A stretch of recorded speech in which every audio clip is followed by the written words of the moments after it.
This is the reason why everybody thought I dropped out of high school. Over the 4 years of high school, I was probably in school a total of 100 times altogether.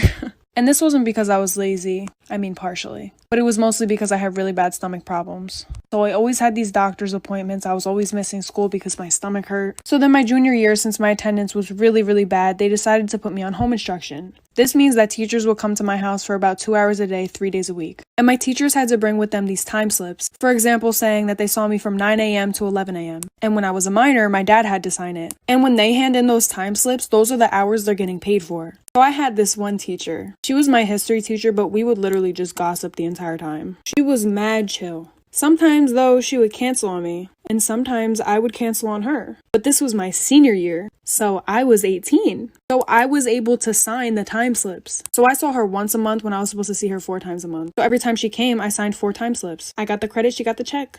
Story time about the time a nail salon took advantage of my blindness. Sister and I got our nails done. We used to go all the time, and while the lady was doing my nails, she asked me how I knew how much money I had. At the time, I used cash, never again after this, but I told her that I folded my bills a certain way. I told her that I folded my 20s different than my 10s, different than my 5s, different than my 1s. Anything of her asking that question, I think it's a good question, and I just thought she was curious. I got done with my nails, she walked me towards the front, and my sister was actually just finishing up with hers, so it was perfect. There's another man at the front, and he asked me how I knew how much money I had. I told him the same thing. Before I left to go to the nail salon, I made sure exactly how much money I had. My sister helped me count it, helped me make sure that I folded the right bills, just so I knew how much I had, how much I would spend. I gave her the money, positive that I gave her the right amount because it was just folded, it was folded perfectly, and I counted it out. She takes it, starts talking in a different language, and then tells me that I owe her $20 more. Or I didn't, and I told her the exact amount I gave her, and she's like, no, you didn't give me this amount, you gave me that amount. Like for part 2. Part 2, the time a nail salon took advantage of my blindness. We go back and forth a few times. I'm positive that I gave her the right amount, really counting it back to her, and she's like, no, you're wrong. And at this point, more people are walking into the salon, so I'm getting really uncomfortable. Back at it, I should have pulled out my phone that has a money reader on it and read her the money using my screen reader,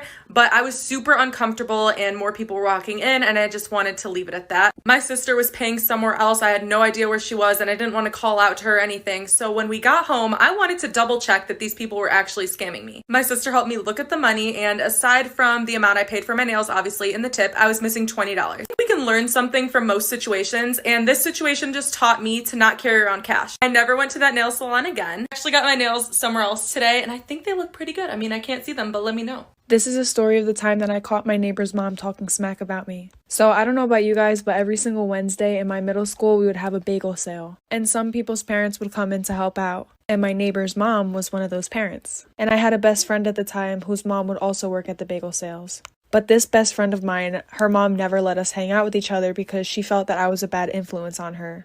When in reality, it was the complete opposite. So basically her mom wouldn't let us hang out. And sometimes my friend would go with her mom in the morning, basically as a ride to school, and to help out with the bagels too. And one day when she went in with her mom, my neighbor's mom also was there too. So my friend starts eavesdropping into their conversation, and my friend's mom brings me up and says how much of a bad kid I am and a bad influence. And my neighbor's mom was like, oh wow, that's my neighbor, like we always suspected something bad about her, our whole entire neighborhood knows this about her, basically making stuff up about me. So then I go home crying, tell my mom. Part 2 of catching my neighbor's mom talking smack about me. So my best friend tells me all these things that my neighbor was saying about me, obviously. And I got really upset, so I went home and I just started to cry. Because for some reason I felt like when I was younger, every one of my friends' parents hated me. And I never really knew why. I was always the type of person to let my friends do whatever they want and encourage them in doing whatever they want, whether that's breaking the rules or following the rules. So I mean, I guess that could be something, but I'm just being a supportive friend, Sorry, I got off topic.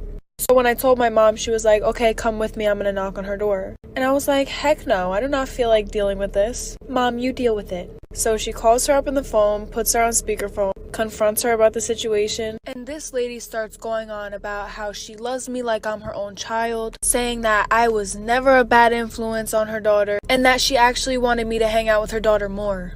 That's not what she was saying at bagel sale. You guys, this is the reason why I never wore big dresses to school. Let me set the scene for you. 4th grade Joe, 9 years old, super perky and happy to be wearing a giant dress to school. I don't know why I was. Maybe we had just gotten it. I was super excited about it. It was like a Wednesday. I was probably like, Mom, I want to wear this dress. And since I was mainly tomboyish my entire life, she was probably like, yes, wear it. So I took it to school. Oh. So I took it to school. It made playtime a little complicated, but that's fine. Recess was fine. I was one of those kids who liked to roll around in the dirt, climb trees, all that jazz. And I'm like, it's just a dress. It'll be fine. So it's time for like nutrition class. I don't know. They're trying to teach us about like pyramids and like food groups. My teacher starts looking at me funny. And then she kind of just says to the entire class, Josadak? And I'm like, is it Josadak? Can you come with me outside for a second? I'm like, yeah, sure. 4th grade me just comes with her outside. And when we're outside, she closes the door. And I'm like, huh. She slowly takes off her shoe. I was like, oh, look for part 2. Okay, part 2. I honestly didn't expect to make 2 parts out of this. So my teacher was looking at me like so intensely while she was taking off her shoe. And I was so confused. Miss whatever your name is, because I don't remember. What are you doing? And she goes, don't move. And I start panicking. But I do what she says. Like, she gets her shoe, she holds it up to here. And then she throws it at me. And I literally jumped. She hit me in the bottom half of my dress. The shoe went flying. You know what else went flying? Right next to her shoe was the giantest spider I have ever seen in my life. I think it was a tarantula, which would have been fine because tarantulas are pretty much harmless. But at the time, both her and I were freaking out. She literally knocked the spider out. Her aim was so good. I'm actually amazed right now. She's like, oh my God, I saw that on your dress when you came in and I had to get it off. I was like, thank you. Yeah, I had no idea that was on there. So I retired that dress. No more dresses to school, not for Joe. Thanks for watching, Yo te amo. This is why waking up late might just save your life. One day when I was in elementary school, my mom and I both overslept, which meant I wouldn't be ready in time to get on the bus. School started at 8, my bus pickup time was at 7, and it was already 6:40 or something. I was still in my PJs and hadn't even had breakfast yet. My mom decided that today we would just tell the bus driver to go on ahead and she would take me to school, which would give me plenty of time to get ready. It's 6:50, I'm in my PJs eating breakfast, and that's when we hear the bus pull up 10 minutes earlier than scheduled. My mom peeks her head out of the door into the foggy morning and waves the bus on. She closed the door and came back inside, but the bus didn't pull away. There's a knock at the door and my mom opens it to find a man in a bus driver uniform. He explains he's a substitute bus driver because the regular driver called in sick and that he's early because he wanted to get an early start on the route. My mom says she's taking me to school because we woke up late. He gets visibly upset and says he can wait a few minutes since he's already ahead of schedule. My mom says that we won't be ready in a few minutes and tells him to go on ahead. He seemed really angry about this, but turned around, got back on the bus, and left. But at 7 a.m., another bus pulls up to my house. My mom went out to talk to them and came back looking terrified.